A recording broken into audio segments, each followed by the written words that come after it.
लोग बदल रहे हैं, गौर किया तो देखा कुछ भी नहीं बदला है। बस अपने मतलब के हिसाब से लोग बदल रहे हैं। लोग कितनी आसानी से कह देते हैं रात गई बात गई। उनको कौन बताए दिल पर लगने वाली बातों को मिटाने में रात नहीं, जिंदगी छोटी पड़ जाती है। जब इंसान अंदर से टूटता है तो बाहर से मिलने वाली हर खुशी उसे सिर्फ हंसा सकती है, परंतु अंदर से खुश नहीं रख सकती। बोलकर सोचने से अच्छा है सोचकर बोला जाए। आधे झगड़े तो यूं ही खत्म हो जाएंगे। तुझ पर खर्च करने के लिए बहुत कुछ नहीं था मेरे पास। थोड़ा वक्त था, थोड़ा मैं था, दोनों बर्बाद हो गए। ना जाने क्यों डरते हैं लोग मौत से। एक यही तो देती है आजादी जिंदगी की जंजीरों से। कभी ना कहो कि दिन अपने खराब है, समझ लो कि हम कांटों से घिरे हुए गुलाब हैं। तकलीफ की सुरंगों से जब गुजरती है जिंदगी तो अक्सर अपने हाथ और साथ दोनों छोड़ देते हैं। सही समय की प्रतीक्षा करके स्वयं को मूर्ख मत बनाइए, क्योंकि सही समय तभी आएगा जब उसे सही बनाने के लिए आप प्रयत्न करेंगे। अगर आप बहुत सारी परेशानियों से गुजर रहे हैं तो एक बात याद रखिए, सितारे कभी अंधेरे के बिना नहीं चमकती। कद्र होती है इंसान की जरूरत पड़ने पर, क्योंकि बिना जरूरत के तो लोग मोमबत्ती भी नहीं जलाते हैं। उम्मीद एक उपहार है, बोझ नहीं। जब लोग आपसे कुछ उम्मीद करते हैं तो इसका मतलब है आपने उन्हें आप पर विश्वास करने के कारण दिए हैं।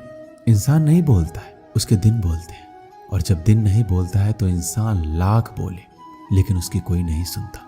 जीवन जीने के लिए मौन आवश्यक है, परंतु जब बात मर्यादा की हो तो शस्त्र उठाना अनिवार्य हो जाता है। क्रोध तब पुण्य बन जाता है जब वह धर्म और मर्यादा के लिए किया जाए, और सहनशीलता तब पाप बन जाती है जब वह धर्म और मर्यादा को बचा ना पाए। कभी भी स्वयं पर घमंड मत करना, क्योंकि पत्थर भी भारी होकर पानी में अपना वजूद खो देता है। एक बार की बात है, एक गांव के दो व्यक्तियों ने शहर जाकर पैसा कमाने का निर्णय लिया। शहर जाकर कुछ महीने इधर उधर छोटा मोटा काम कर दोनों ने कुछ पैसे जमा किए। फिर उन पैसों से अपना अपना व्यवसाय प्रारंभ किया। दोनों का व्यवसाय चल पड़ा। 2 साल में ही दोनों ने अच्छी खासी तरक्की कर ली। व्यवसाय को फलता फूलता देख पहले व्यक्ति ने सोचा कि अब तो मेरा काम चल पड़ा है, अब तो मैं तरक्की की सीढ़ियां चलता जाऊंगा। लेकिन उसकी सोच के विपरीत व्यापारिक उतार चढ़ाव के कारण उसे उस साल अत्यधिक घाटा हुआ। अब तक आसमान में उड़ रहा वह व्यक्ति यथार्थ के धरातल पर आ गिरा। वह उन कारणों को तलाशने लगा जिनकी वजह से उसका व्यापार बाजार की मार सह नहीं पाया। सबसे पहले उसने उस दूसरे व्यक्ति के व्यवसाय की स्थिति का पता लगाया जिसने उसके साथ ही व्यापार आरंभ किया था। वह यह जानकर हैरान रह गया कि उतार चढ़ाव और मंदी के दौर में भी उसका व्यवसाय मुनाफे में है। उसने तुरंत उसके पास जाकर इसका कारण जानने का निर्णय लिया। अगले ही दिन वह दूसरे व्यक्ति के पास पहुंचा।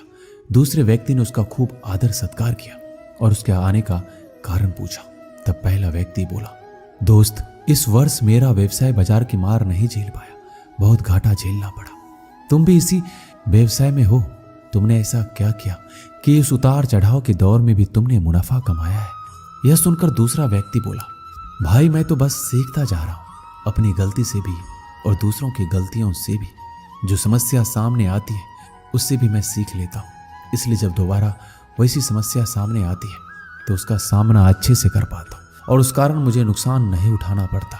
बस ये सीखने की प्रवृत्ति ही है जो मुझे जीवन में आगे बढ़ाती जा रही है। दूसरे व्यक्ति की बात सुनकर पहले व्यक्ति को अपनी भूल का एहसास हुआ। सफलता के मद में वो अति आत्मविश्वास से भर उठा था और सीखना छोड़ दिया था। वह यह प्रण कर वापस लौटा कि कभी सीखना नहीं छोड़ूंगा। उसके बाद उसने कभी पीछे मुड़कर नहीं देखा और तरक्की की सीढ़ियां चढ़ता चला गया। इस कहानी से यही सीख मिलती है, जीवन में कामयाब होना है तो इसे पाठशाला मानकर हर पल सीखते रहिए। यहाँ नित्य नए परिवर्तन और नए विकास होते रहते हैं। यदि हम स्वयं को सर्वज्ञाता समझने की भूल करेंगे तो जीवन की दौड़ में पिछड़ जाएंगे, क्योंकि इस दौड़ में जीतता वही है जो लगातार दौड़ता रहता है। जिसने दौड़ना छोड़ दिया उसकी हार निश्चित है। इसलिए सीखने की ललक खुद में बनाए रखिए, फिर कोई बदलाव, कोई उतार चढ़ाव आपको आगे बढ़ने से नहीं रोक सकता। दोस्तों, इस वीडियो में